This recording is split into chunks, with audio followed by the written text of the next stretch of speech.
Bienvenidos todos a la gente que se está conectando ahorita por Zoom. Por favor, apaguen su micrófono. Si tienen alguna duda, alguna pregunta, se la hacemos llegar aquí al doctor Roca. A la gente que nos ve por redes sociales, igual si tienen alguna pregunta, duda, escríbanla, nosotros se la hacemos llegar. Y bueno, Luis, te dejo para que presentes aquí al doctor Roca. Bueno, yo tengo el placer de presentar al doctor José Antonio Roca, Tono, como todas las personas que lo queremos, le decimos así. Es una persona referente de retina en todo el Perú, ¿sí? Y fuera de eso, no solamente un gran médico, una gran persona, así que primero muchísimas gracias, no solo por tu amistad, sino también por hoy estar con nosotros, Tono. Bueno, muchísimas gracias, Luchito. Gracias a todos por estar esta noche con nosotros. Primero, para agradecerte, Lucho, por la invitación. Para mí es un honor participar. Y bueno, y gracias a Oftalmosalud por organizar y seguir organizando estos webinars. Y a toda la gente que participa, como el doctor Liévano y el doctor Morín, que están detrás de todo eso, ¿no? Así que bueno, les vamos a hablar algo sobre edema macular cistoide y degeneración macular relacionada con la edad después de una cirugía de catarata, que fue el tema que me pidieron que toque. Ustedes saben que más o menos alrededor de 95% o un poco más de las cirugías de las cataratas se realizan sin ningún tipo de complicaciones. Existen muchas complicaciones en la cirugía de la catarata y algunas están listadas aquí. La ruptura de la cápsula posterior y con o sin pérdida del vitrio, luxaciones de cristalinos, desprendimiento de retina, edema macular cistoide, endoftalmitis, perforación del globo ocular si usamos una anestesia periocular, hemorragias supracoroideas masivas, fototoxicidad retiniana, progresión de la retinopatía diabética y progresión de la degeneración macular relacionada con la edad. Hoy día no vamos a tocar solo dos de estas, vamos a tocar el edema macular cistoide y la degeneración macular relacionada con la edad. Nos vamos a basar bastante en este estudio, porque es un estudio que tiene bastante fortaleza, un estudio de Jacob y colaboradores, de un estudio británico, ¿y por qué tiene mucha fuerza? Porque se basa en 55.567 cirugías de cataratas operadas en el Reino Unido, de las cuales el 99.7% de ellas fueron facomulsificación. Entonces es un estudio con bastante fortaleza por el gran número de cirugías que tienen. Y este estudio nos habla, este es algo muy importante. Fíjense, nos habla de que nuestros pacientes que vamos a operar de catarata, el 71% de ellos son normales y no tienen ninguna patología de fondo, pero casi el 30% de ellos sí tienen patologías de fondo. Y muchas veces pues nosotros no hacemos una anamnesis buena a nuestro paciente con antecedentes y no examinamos bien. Y 30% de nuestros pacientes, casi cada uno de cada 3 pacientes que vamos a operar, tienen alguna patología preexistente a nuestra cirugía de catarata. Y fíjense, casi el 9% de ellos tienen degeneración macular relacionada con la edad. Para lo que vamos a hablar hoy día de edema macular cistoide, nos interesa la retinopatía diabética, que casi el 3.5% de ellos tienen, uveitis casi el 1%, y otras patologías vasculares el 0.7%. Entonces, todas estas son causas de edema macular cistoide probablemente en el postoperatorio que tenemos que tenerlas en clara. Pero como ven listadas ahí, hay muchas otras patologías de fondo que el paciente puede tener en el preoperatorio y es importante conocerlas. Como les dije, según este estudio de 55.000 cataratas, facomulsificaciones, el 95% de ellas no tienen ninguna complicación. Pero sí, pues hay un grupo que sí tiene algunas complicaciones y como ven ahí, la más frecuente es la ruptura de la cápsula posterior en el 1.92%. Pero para lo que vamos a hablar el día de hoy, el edema macular cistoide se presenta en el 1.62% de los pacientes operados. Ahora, ¿qué cosa es esto del edema macular cistoide crónico? O lo que se conoce como el síndrome de Irving-Gass. Esta es una causa de pérdida de visión, es la causa más frecuente de pérdida de visión no esperada luego de una cirugía de la catarata. Cuando uno opera un paciente de catarata, todo va de mil maravillas y el paciente viene después de un mes o mes y medio y dice, doctor, no veo bien. Y dice, ¿qué pasó? Si todo iba perfecto. Entonces, esta es la primera causa en la que hay que pensar, es el edema macular cistoide crónico. Su incidencia ha ido felizmente disminuyendo progresivamente a lo largo del tiempo. ¿Y por qué? Porque nuestras técnicas quirúrgicas para la cirugía de la catarata han mejorado considerablemente. Este edema macular cistoideo crónico fue descrito por el doctor Irving en el año 1953 en pacientes operados de extracción intracapsular de cristalino. Y años después, en el año 1966, Don Gass y Edward Norton en el Bascom Palmer demostraron en edema macular cistoide por angiografía. Recuerden que en el año 1961, dos alumnos de medicina, un alumno de medicina de los últimos años y un interno de medicina, Alvis y Novotny, fueron los que inventaron la angiofluoresceínografía. Ellos descubrieron que si le ponían esta fluoresceína a la sangre, se hacía refringente, o sea, sea fosforescente la sangre. Entonces, Alvis le inyectó a Novotny esta fluoresceína y fue la primera fotografía de angiografía que se tomó en el mundo, fue el fondo de ojo de Novotny, que se la tomó Alvis. Y eran alumnos de medicina, ¿no? Bueno, la incidencia del edema macular cistoideo entonces depende del criterio diagnóstico. Básicamente existen dos tipos, el clínico y el angiográfico, ahora vamos a ver más adelante. Y en la actualidad la tomografía de coherencia óptica es el método diagnóstico y de seguimiento más utilizado para el edema macular cistoideo crónico, aunque el estándar de oro sigue siendo la angiofluoresceínografía. ¿Y por qué es el estándar de oro? Porque la angiografía, además de decirnos si el paciente tiene o no tiene edema macular cistoide, nos da otros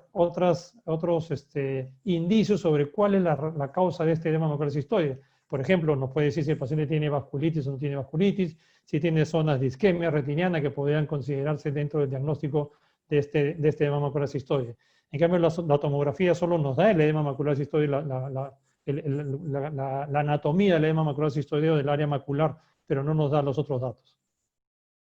Ahora, la incidencia es mayor si la cirugía de la catarata estuvo complicada o en ojos que tuvieron enfermedades previas. Pero también en el edema macular cistoide puede ocurrir un ojo que es totalmente normal y que no tuvo ninguna complicación. Como les digo, existen dos clasificaciones. Una es que se aplica en angiográfico y en el clínico. El angiográfico es aquel edema macular cistoide que solo se ve con una angiografía. Uno le hace una angiografía al paciente en el postoperatorio y ve angiográficamente que tiene edema macular cistoide, pero el paciente no tiene ningún síntoma. El paciente no se queja de nada y el paciente tiene buena agudeza visual. Eso ocurre en el 60% de las extracciones intracapsulares de cristalino, en el 15 a 30% de las extracciones extracapsulares de cristalino y más o menos en el 4 al 11% de las facomulsificaciones. Estos no son importantes porque no tienen síntomas, generalmente se resuelven en forma espontánea y se cree que es una respuesta fisiológica del ojo al traumatismo quirúrgico. Las del edema macular clínico son las 1.62% y varían según las diferentes series entre el 0 y 2.35%. Otro tipo de clasificar este edema macular cistoide es en agudo y crónico. Si tiene menos de 6 meses de duración es agudo, si tiene más de 6 meses es el crónico. Ahora, entonces lo importante es el clínico, porque es el que presenta pérdida de visión sintomática. El paciente se da cuenta que no está viendo bien y que vemos angiográficamente que tiene edema macular cistoide, tiene la clínica, podemos ver si uno es acucioso en el examen y lo hace con un lente de contacto, puede ver este edema macular cistoide, los pétalos, y también lo vemos en una tomografía. Este edema macular clínico puede ser transitorio o persistente. Felizmente, el 80% de ellos se resuelven en forma espontánea, sin factores negativos, en 3 a 12 meses. Y probablemente el uso de antiinflamatorios no esteroideos o esteroideos, cualquiera de los dos, aceleran la resolución de este edema macular cistoide.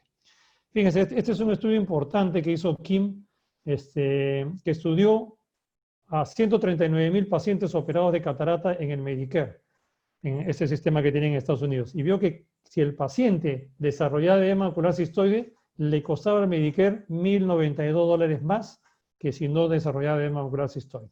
Entonces es importante, además de la molestia que tiene el paciente, el gasto que este paciente va a tener por tratar su edema macular cistoide crónico.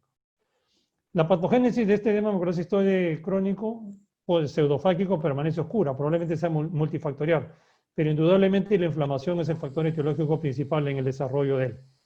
Existe incremento de mediadores de la inflamación, tales como prostaglandinas, diferentes citoquinas y otros factores de vasopermeabilidad que incluyen principalmente el factor de crecimiento del endotelio vascular, el famoso VEGF.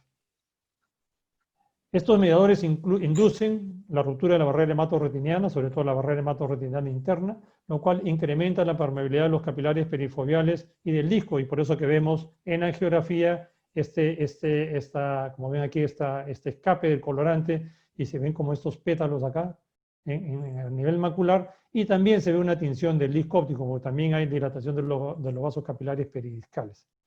Además, hay acumulación de fluido en la retina perifoveal, sobre todo en la capa plexiforme externa y nuclear interna, dentro también de la célula de Müller y dan la apariencia petaloide. Aquí lo vemos en la tomografía, en el OCT lo vemos claramente, como la retina externa está bien, acá hay fluido subretiniano que a veces acompaña el edema macular cistoideo, pero la parte externa de la retina está bien y son en las capas más internas de la retina en donde se acumula el líquido.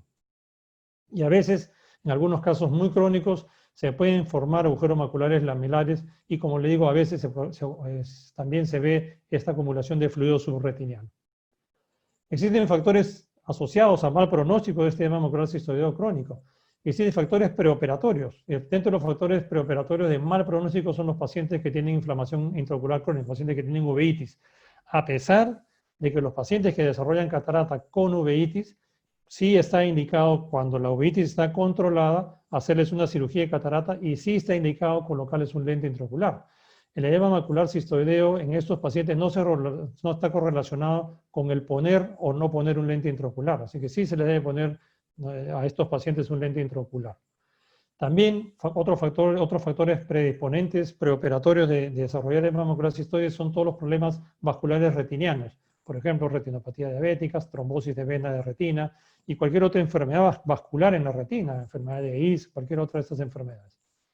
Ahora, los factores intraoperatorios de mal pronóstico, o sea, de que se produzca el edema macular cistoide y que este se vuelva crónico, son la ruptura de cápsula posterior con pérdida del vitrio, sobre todo si hay encarcelación del vitrio en las heridas operatorias. Por eso es muy importante que si uno tiene pérdida de vitrio, haga una muy buena vitrectomía anterior sin dejar vitrio adherido en las heridas quirúrgicas que hacemos en las córneas, tampoco en el iris, y idealmente no vitrio adherido tampoco en la cápsula anterior. Se debe hacer, los pacientes que le hemos hecho vitrectomía anterior o posterior en el momento de la cirugía no planeada o después, también tienen más riesgos. Si hemos hecho mucho traumatismo al iris, también tiene mayor riesgo. Si el lente intraocular que hemos puesto está dislocado, si hemos tenido que poner un lente en el surco ciliar, los lentes que están fijados al iris o el lente de cámara anterior también tienen mayor riesgo de producir un edema macular cistoideo crónico. Y otra cosa importante es la capsulotomía posterior postoperatoria precoz. Cuando uno hace una capsulotomía dentro de los primeros 3 meses del postoperatorio, tiene más riesgo de que el paciente desarrolle edema macular cistoide que si lo hacemos después de 6 meses de la cirugía de catarata. Por eso y además por el riesgo de tener un desprendimiento de retina cuando hacemos una capsulotomía posterior precoz, es que generalmente se dice que no debemos hacer una capsulotomía los primeros 6 meses del postoperatorio. Bueno, en cuanto a profilaxis, ¿qué cosa hacemos si tenemos un paciente que vamos a operar y que ha tenido uveitis o que es un paciente diabético y decimos, no, este paciente hay que hacerle profilaxis? Entonces, dentro de la profilaxis podemos tener a los AINES, a los antiinflamatorios no esteroideos preoperatorios. Ellos no han podido demostrar su utilidad por falta de estudios que comparen resultados a largo plazo, pero se puede considerar el uso de ellos en algunos pacientes en particular. Han sido demostrados que son efectivos en prevenir el edema macular angiográfico, el angiográfico, no el clínico, postquirúrgico, pero es crítico conseguir concentraciones terapéuticas en la cámara posterior y para maximizar los efectos de estos AINES en la retina a nivel macular es necesario que por lo menos una semana antes les estén dando 3 veces al día el AINE de su preferencia. Ahora, recuerden ustedes que todos los AINES tienen efectos secundarios, tampoco no son medicamentos que están exentos de efectos secundarios. Y como vimos hace un momentito, más o menos 1.62% de nuestros pacientes, según esta estadística, yo creo que es un poco menos que eso actualmente, pero según esta estadística, 1.62% de pacientes desarrollan edema macular clínico. El que el paciente nota pues, que tiene pérdida de visión. Es decir, que más o menos 5 de cada 300 pacientes que hemos operado va a desarrollar edema macular cistoide crónico. Pero 80% de ellos se resuelven en forma espontánea. Es decir, 1 de cada 300 pacientes que operamos de cirugía de catarata puede tener un edema macular que tengamos que hacerle un tratamiento, que tengamos que hacerle o ponerle AINES o tengamos que hacerle tratamiento ahora vamos a ver los otros tipos de tratamiento que hay para el edema macular cistoide crónico. Es decir, vale la pena ponerle a 300 pacientes AINES durante una semana en el preoperatorio, una semana en el postoperatorio, para tratar de evitar que uno de ellos nos haga edema macular cistoideo crónico. Probablemente no. Es poco probable que le demos a 300 para que uno no nos haga.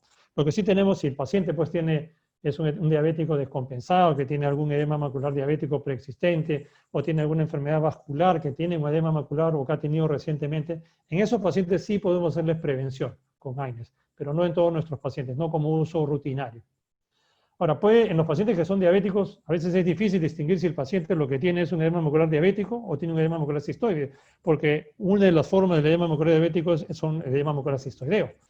Entonces, no sabemos si este edema macular cistoide es el síndrome de Irving-Gass o está dentro del edema macular que pueden desarrollar los pacientes diabéticos.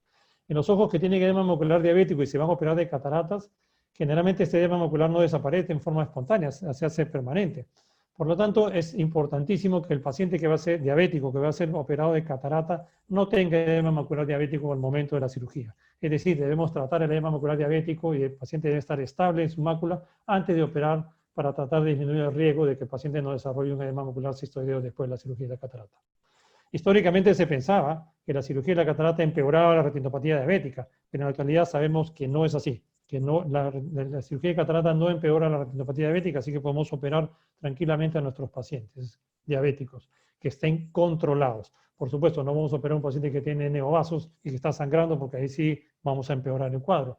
Pero un paciente diabético, una retinopatía diabética estable, un paciente que, aunque no ha sido fotocoagulado, pero que tiene una retinopatía diabética leve o moderada, o un paciente que ha tenido una moderada o más, que ya fue fotocoagulado y que esté estable, sí puede ser operado con toda tranquilidad de cataratas sin mayores complicaciones. Debemos hacer profilaxis en los pacientes que tienen uveitis, porque la uveitis predispone a la formación prematura de catarata. Estos pacientes van a tener probablemente cirugías más complicadas y tienen más riesgo de desarrollar edema macular cistoideo. Pacientes en cuales, como dije, estos pacientes de uveitis sí está indicado colocarles lentes intraoculares. Un estudio retrospectivo de 108 ojos de RAM y colaboradores con varias causas de uveitis demostró que la incidencia de edema macular cistoideo postquirúrgico en el grupo de él fue 21%, y 74% de este grupo de pacientes tuvo buenas agudezas visuales finales, más de 20-40. Ahora, pero hubo otro estudio, por ejemplo el estudio Beller, que solo detectó el 8% de edema macular cistoide en los pacientes que tenían uveitis, en un estudio un poco menor de 41 ojos a 3 meses del postoperatorio. Entonces, entre 8 y 20% probablemente de pacientes con uveitis pueden desarrollar edema macular cistoideo. Pero también el tratamiento perioperatorio con esteroides orales tiene una reducción del desarrollo de edema macular cistoideo de 7 veces en los pacientes que tienen uveitis. Es decir, los pacientes que tienen uveitis y que tienen, o que han tenido uveitis, que van a ser operados de catarata, deben estar muy bien controlados antes de la cirugía y debemos estar seguros que el paciente no tenga la uveitis los últimos 3 meses para recién programar nuestra cirugía. Y si el paciente tiene edema macular cistoide, debemos tratar el edema macular uveítico antes de que el paciente se opere la catarata. Y probablemente en estos pacientes sí haya que hacerles profilaxis con un antiinflamatorio no esteroideo preoperatorio y debamos darles corticosteroides en el intraoperatorio o postoperatorio. Henderson y colaboradores demostraron que en las trombosis de vena de retina, en las membranas epiretinianas y en pacientes que usan análogos de las prostaglandinas, también pueden desarrollar con un poco mayor de frecuencia edema macular cistoide pseudofágico. Y Miyake y colaboradores sugirieron que el cloruro de benzalconio, que ustedes como saben es una de las sustancias que colocamos dentro de nuestras gotas para evitar las contaminaciones, pueden inducir el edema macular cistoideo. No obstante, también hubo otro estudio de 1.253 ojos de pacientes que usaban medicamentos para glaucoma tópicos y que dijeron que estos no se asociaban con la producción de edema macular cistoideo pseudofágico. Pero de todas maneras, entonces ya sabemos que el cloruro de benzalconio, que es como digo, una sustancia que todavía utilizan algunas gotas, puede inducir el edema macular cistoideo y también el uso de prostaglandinas. Entonces en estos pacientes hay que tener un poquito más de cuidado. Ahora, el diagnóstico, la incidencia del edema macular cistoideo se presenta principalmente entre la 4ª y 6ª semana del postoperatorio. Es decir, el paciente se ha pasado un mes feliz después de haber sido operado y después no desarrolla después de un mes o mayor tiempo no desarrolla el edema macular cistoideo.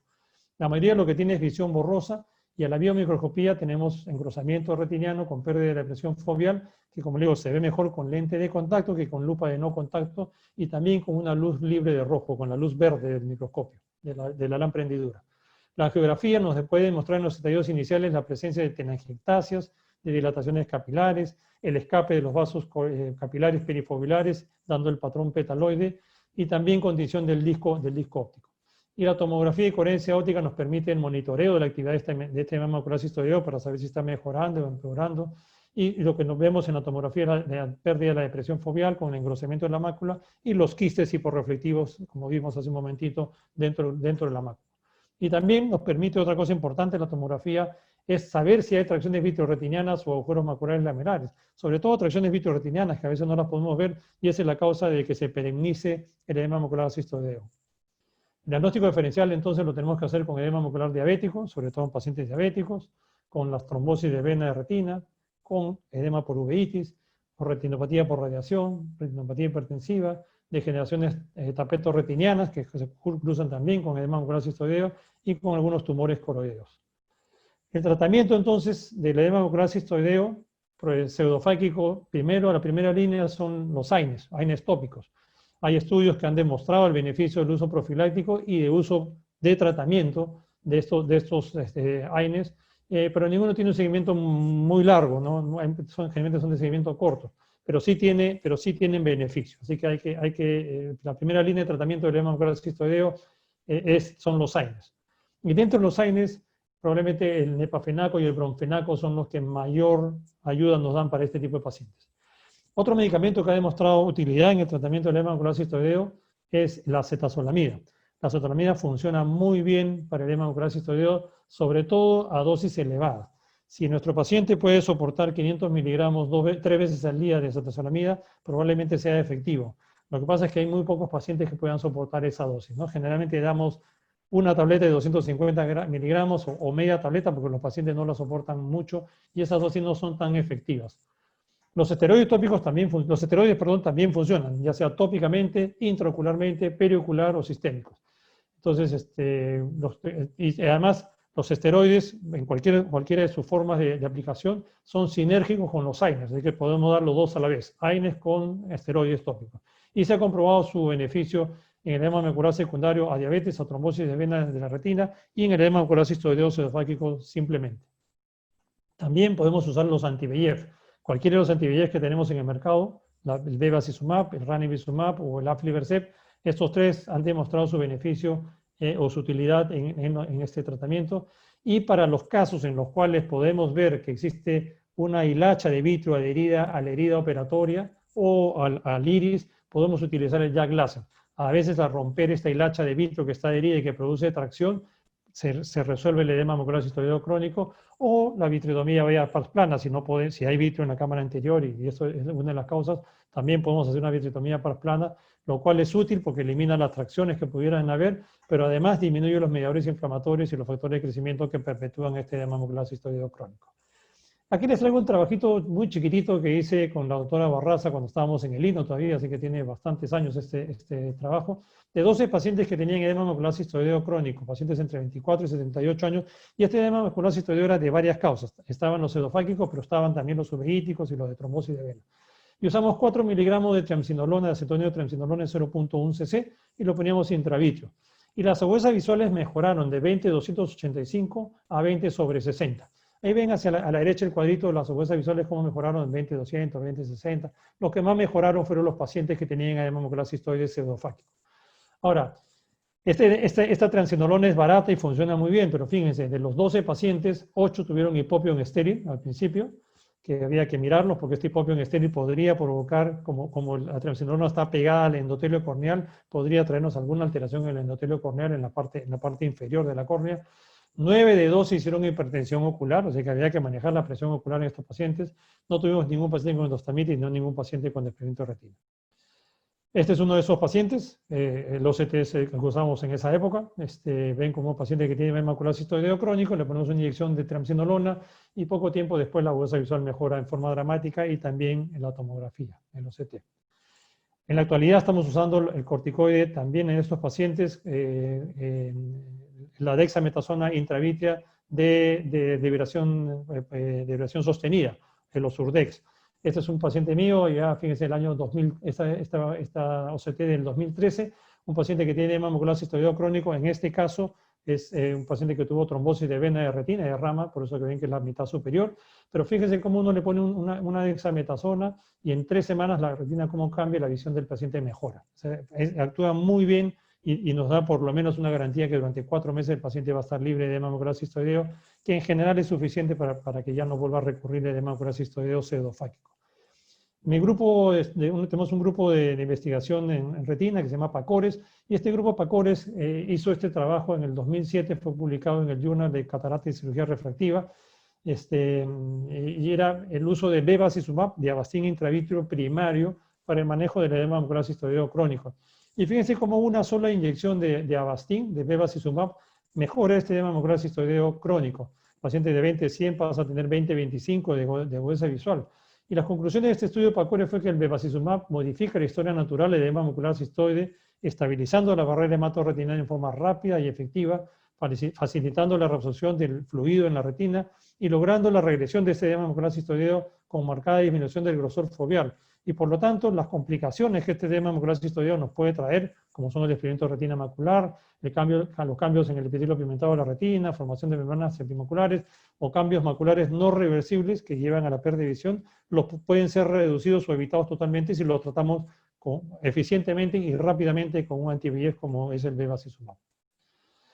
Bueno, eso es lo que les tendría en cuanto a edema macular cistoideo. Y ahora le vamos a hablar un poco sobre catarata y degeneración macular relacionada con la edad, porque uno siempre tiene miedo cuando tiene un paciente pues, con catarata, y tiene una vez un fondo de ojo como esto, y en el otro ojo ve que tiene una cicatriz disforme, uno dice, puchica, ¿vale la pena operar a este paciente? No vale la pena porque de repente le voy a empeorar, le mejoro la catarata, pero le voy a empeorar la mácula y el paciente va a terminar perdiendo visión.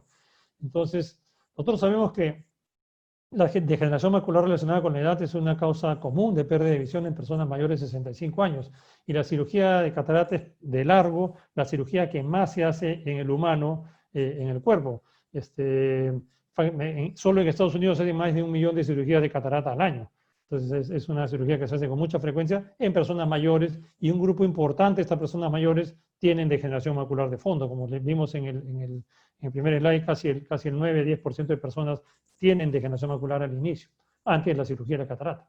Entonces, puede la cirugía de la catarata incrementar el riesgo de desarrollar una degeneración macular avanzada con pérdida de visión de los pacientes. Y esto usando data de 2 estudios basados en poblaciones grandes, como el Beaver Dam Eye Study, que este es un estudio que se hizo en Maryland, en Estados Unidos, y el Blue Mountain Eye Study, que es un estudio que se hizo en Australia, cerca de Melbourne. Se encontró que la degeneración macular avanzada, ya sea atrofia geográfica o neovascularización coroidea, se desarrollaba en 6 a 7.5% de ojos no fáquicos en 5 años de seguimiento. No fáquicos porque algunos eran pseudofáquicos y otros se quedaban afáquicos. Entonces, por lo tanto, según estos estudios, son estudios que se hicieron a la finales de los 1990 y tantos, esta bibliografía que les pongo abajo de Wang y colaboradores es una revisión de estos 2 estudios que se publicó en el 2003. Entonces, sí había según estos estudios, había un soporte válido para que algunos médicos tengan la idea de que la cirugía de la catarata pues sí podía hacer progresar la degeneración macular relacionada con la edad. 7.5% de ojos hacían un desarrollo a una degeneración macular avanzada. No obstante, estos estudios no tenían una información confiable con respecto al estado de la retina en el preoperatorio, ¿no? O sea, no se les hizo un buen estudio de retina antes de la cirugía a estos pacientes, antes de la cirugía de la catarata. Entonces, era muy difícil en estos estudios descartar que el paciente se operó de catarata porque tenía catarata y no veía, o porque el paciente había tenido degeneración macular y no veía por la degeneración macular y no se dieron cuenta, porque no hubo un estudio minucioso de la retina, de la mácula en el preoperatorio.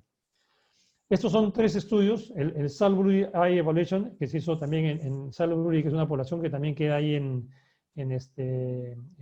Maryland, el proyecto VER en hispanos, que es una población en Arizona, y el Baltimore Eye Survey, que es ahí en Baltimore, en Estados Unidos, también en Maryland, en una población de blancos y negros. Y este estudio de Freeman también comparó estos 3 estudios, son también estudios prospectivos poblacionales de gran volumen. Y estos estudios dan una modesta evidencia de que la cirugía de la catarata podría estar asociada a mayor prevalencia de la degeneración macular, con un odds ratio de 1.7, entre 1.1 y 2.6. Pero también decía que el tener catarata severa, una catarata importante, estaba asociada con una mayor prevalencia de tener una degeneración macular avanzada. Es decir, el paciente que había dejado pues, que su catarata avance mucho, también había dejado que su degeneración macular avance mucho. Era difícil determinar si las altas tasas de degeneración macular avanzadas eran debidas a la cirugía de la catarata, o a la catarata por sí misma, o a factores de riesgo compartidos, porque el paciente tenía pues, muchos factores de riesgo, el cigarrillo, la edad y otros factores de riesgo que hacían que tuviera degeneración macular avanzada. El problema con estos estudios es que estos estudios descartaron y no incluyeron a los pacientes que tenían una catarata densa. Porque como no podían verles bien el fondo de ojo, no, los pacientes con catarata densa no entran, son los pacientes que no tengan catarata densa. Entonces fueron estudios un poco sesgados. ¿Cuál es el estudio más importante que tenemos para saber si la catarata empeora la degeneración macular relacionada con la edad? Es el estudio ARES, el Age-Related Eye Disease Study, el estudio o sea, el estudio de las enfermedades relacionadas con la edad.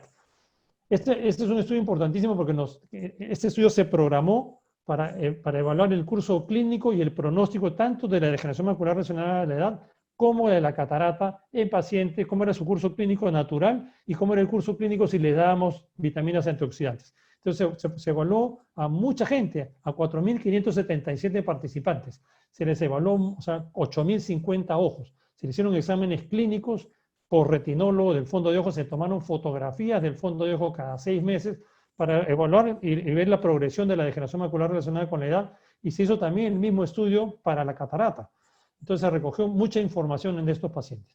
El estudio evaluó, como digo, el efecto de la cirugía de la catarata en el desarrollo de la degeneración macular relacionada con edad avanzada en pacientes que tenían buenos exámenes retinianos hechos regularmente cada 6 meses por un especialista en retina.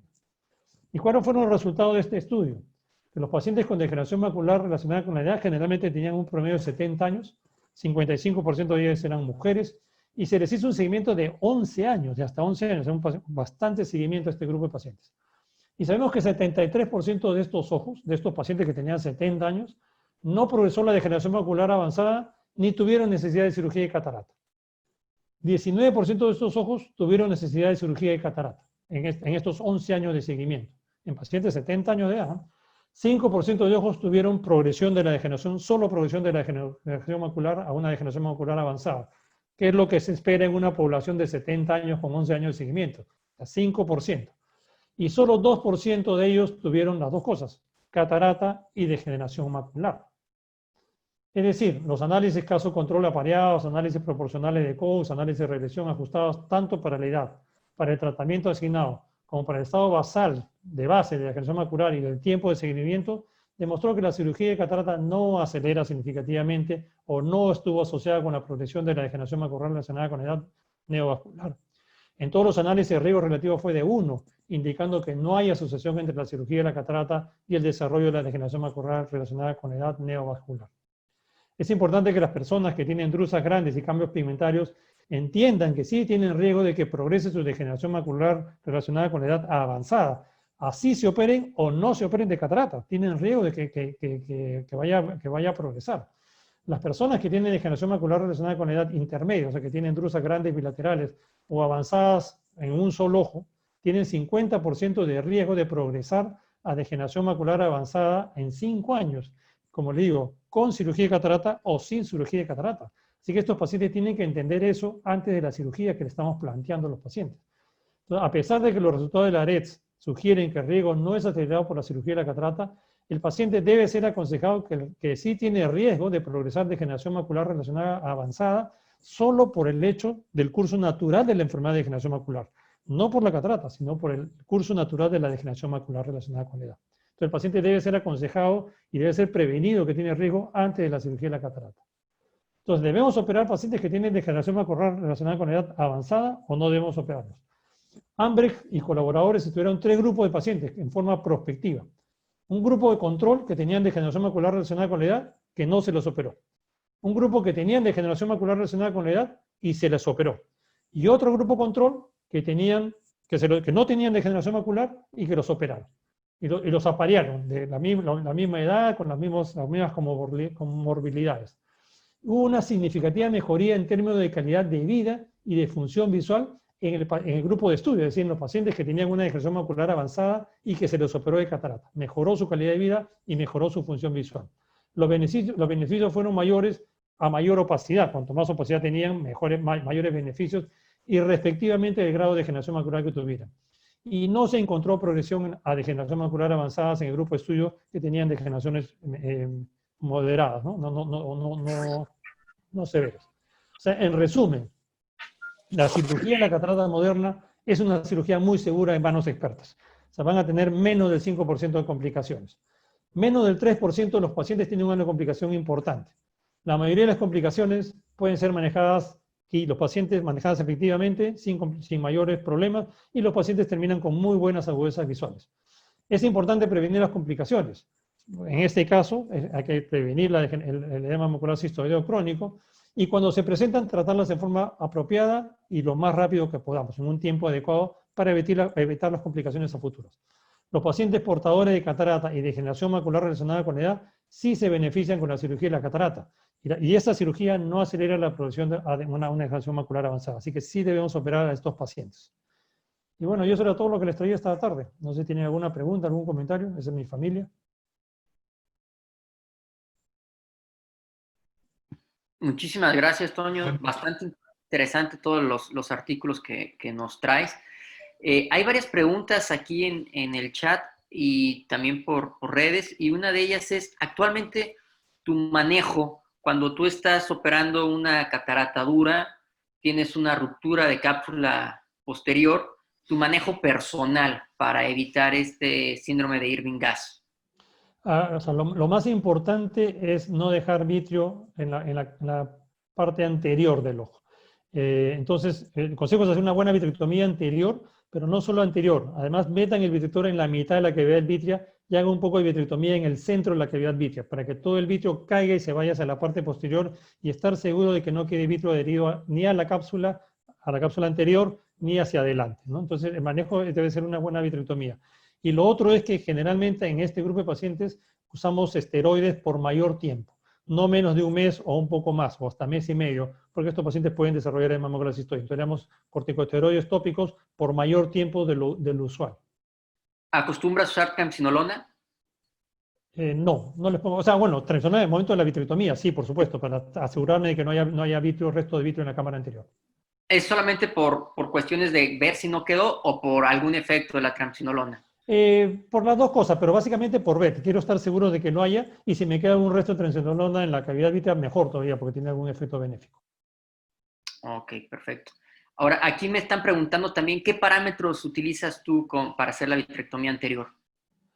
O sea, a ver, depende. La vitrectomía anterior, a veces la hago solo anterior, es decir, pongo mi cánula por el ayudante y mi vitrector por la herida operatoria, y le hago la vitrectomía anterior por la parte anterior. A veces la hago por detrás, la hago a nivel a 3.5 milímetros de limbo, y la hago por faz plana, que a veces es mejor hacerlo por ahí porque tengo mayor visualización, sobre todo que yo tengo el microscopio, puedo poner mi gran angular y puedo mirar la retina atrás, y si se me ha caído algún resto de masa la puedo sacar en el momento. El vitrector, generalmente yo uso cortes, bastantes cortes, y yo tengo a la mano el vitrector posterior, entonces yo generalmente uso el vitrector posterior y le pongo 5.000 cortes. Cuanto más cortes, lo que hay que tratar es poner la mayor cantidad de cortes con una aspiración no muy grande. No queremos producir mucha tracción. Tampoco muy poco. Si uno pone muy poco fluido, o sea, perdón, muy poca aspiración, también jala mucho vitrio. Entonces no es bueno poner muy poca aspiración. Entonces tiene que ser mediano. Generalmente con 500 de vacío es suficiente. Ok, perfecto. Oye, y cuéntame, en los pacientes que tienen esa degeneración macular relacionada a la edad, a temprana o intermedia, casos donde coloques LIOS Premium, ¿van, no van? Van los lentes premium, a ver, lentes multifocales o trifocales no debemos usar, porque esos pacientes van a tener mucho más compromiso de la visión central y se van a confundir más con estos lentes premium que tienen, lentes multifocales que tienen los aros concéntricos, ¿no?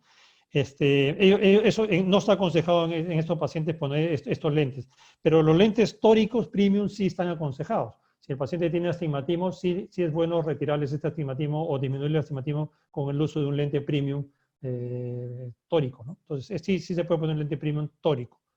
Ok. Mira, aquí hay una pregunta de Jorge Alvites. Pregunta sobre el uso del latanoprost o prostaglandina, si tiene alguna incidencia de hacer el síndrome de Irving-Gall. Sí, o sea, hay estudios que dicen que los antiprostaglandínicos sí tienen mayor incidencia de producir edema macular cistoide crónico. También hay estudios que dicen que no, sobre todo los estudios avalados por los laboratorios, pero sí hay estudios que dicen que sí, así que hay que tratar de, en lo posible, no usarlos.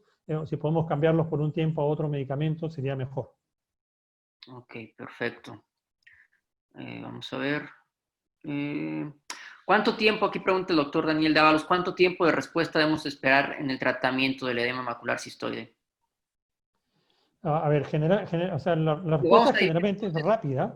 ¿Crónico, agudo o crónico? Entonces, me imagino que va a ser la respuesta del tratamiento al crónico. Lo que pasa es que, a ver, lo que pasa, gente, es que cuando uno te opera o sea, hablando de pseudofáquico, uno te operas a tu paciente y el paciente viene después de un mes. Otra cosa que yo quería decirle, o sea, según el estudio que vimos, decía 1.62%, ¿no? Yo creo que es bastante menos. Si yo veo mis pacientes operados, de repente que hace mucho tiempo que no tengo un paciente con edema macular cistoide crónico que me haya dado problemas y hemos tenido que tratarlo. Hemos tenido, no hace mucho, hace un par de años, el pariente de un oftalmólogo que me lo mandó, pero hace tiempo que no veía un paciente que tenía edema macular cistoide crónico. Pero si uno tiene un paciente que tiene edema macular cistoide y uno lo ve casi cuando ya le dio el alta al paciente, al mes, cuando ya le dice el alta al paciente, el paciente regresa, doctor, ya no veo. Y lo miras, le haces las pruebas, uy, edema macular cistoide crónico. Entonces lo tratas inmediatamente. ¿Y con qué lo tratas? Lo tratas de inicio con AINES, con un AINE tópico, y si quieres también le puedes dar un corticoide tópico. Y lo vas citando semanal y tú debes ver cómo va mejorando este edema macular cistoide crónico. Y yo generalmente lo doy un par de semanas. Si en un par de semanas no ha mejorado, le pongo un anti-VEGF intravítreo, ¿no? Y generalmente con el anti-VEGF se va. Una pregunta ahí, Tono. Sí, sí, Luchito. Oye, mira, un paciente, por ejemplo, en el cual se operó de catarata, un oftalmólogo, no tengo un vitrio hace rato, sacó el vitrio que podía ver y quedó trazas de vitrio en cámara anterior después de la operación, ¿sí? Te voy a poner dos posiciones. Uno que hay vitrio en cámara anterior con el lente bien puesto y todo, y el otro que hay vitrio de cámara anterior, pero en la incisión también, una brida. ¿Qué es lo que haces tú normalmente cuando ves estos casos pensando que le puede pasar algo crónicamente al paciente? A ver, o sea, a ver, Luchito, en la actualidad, la cirugía de catarata ha cambiado mucho, ¿no? Y en la actualidad, felizmente vemos poco de esos casos. Pero cuando yo empecé a hacer la residencia hace bastante tiempo ya, eso se veía a cada rato. Porque cuando hacíamos extracciones extracapsulares de cristalino, nos quedaban muchas veces bridas en la herida, y los pacientes generalmente iban bien. O sea, claro, hacían mayor inflamación por un tiempo, pero uno manejaba la inflamación y iban más o menos bien. Ahora, sí sabemos que esos pacientes los pacientes que tienen bridas a la herida operatoria, además del edema macular cistoide, tienen un mayor riesgo de tener desprendimiento de retina.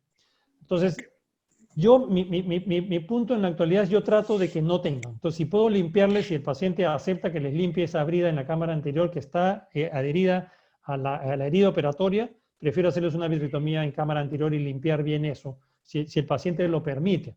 Ahora, también le digo al paciente que el riesgo no es tan grande, sí tiene mayor riesgo, pero no es tan grande. Y si el paciente prefiere, le hacemos seguimiento nada más. Porque muchos de los pacientes ven bien, con sus anteojos ven bien y no les molesta mucho. Entonces, yo les explico al paciente que sí tienen un mayor riesgo de edema macular cistoide, que no es mucho y que se puede manejar, que tienen un incremento del riesgo de tener desprendimiento de retina, que tampoco es mayor, pero tienen mayor riesgo. Normalmente un paciente que se opera de catarata tiene más o menos un riesgo, es de 1 en 1000 de tener desprendimiento de retina. Un paciente que tiene el vitrio encarcerado tiene un riesgo por lo menos de 1 en 100. Entonces, bueno, hay que mirarlo, pues hay que seguirlo más de cerca. Entonces, si el paciente acepta tener ese riesgo, lo seguimos nada más, pero yo prefiero retirarlo. Perfecto. José Antonio, una pregunta con respecto a la misma brida. Algunos oftalmólogos en esas situaciones colocan un jack láser ahí para cortar esa brida. ¿Es aceptable eso? ¿Qué consecuencias puede tener de repente para desarrollar un poco más de edema macular o un desprendimiento de retina?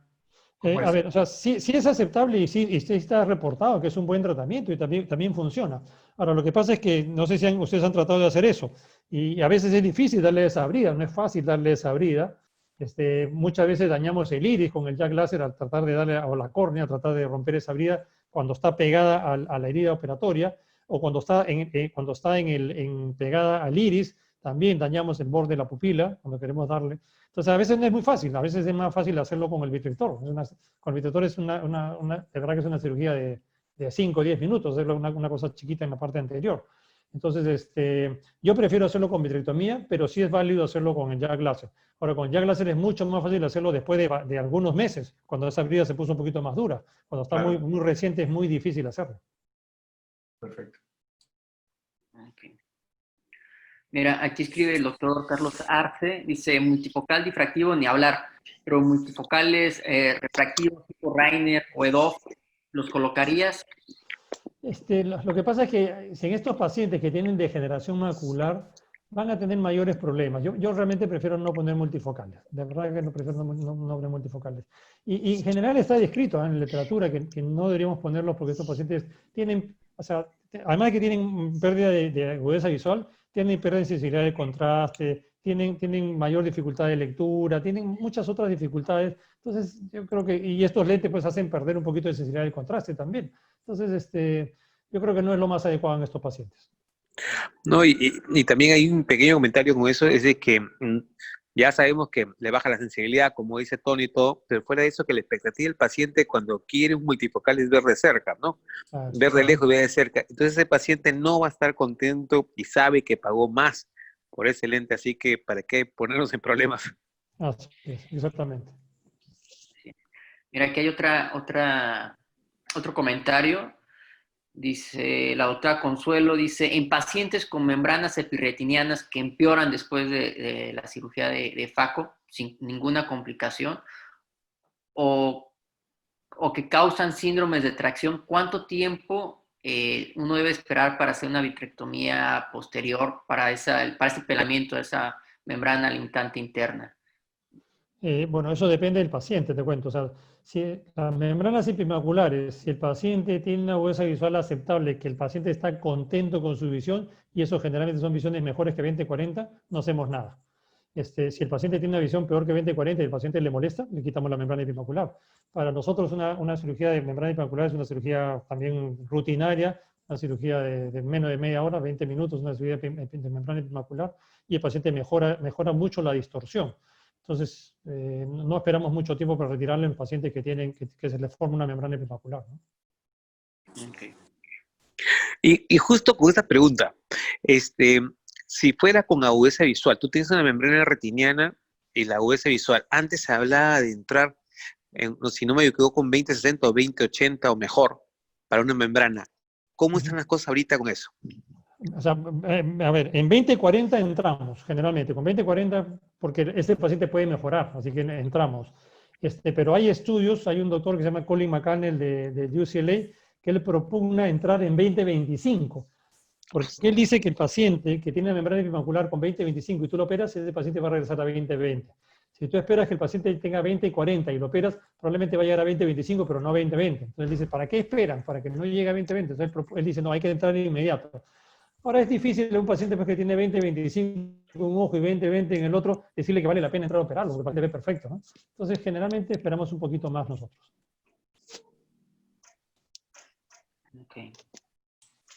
Es una pregunta ya muy personal. Si tú acostumbras utilizar moxifloxacino en cámara anterior después de una cirugía de catarata.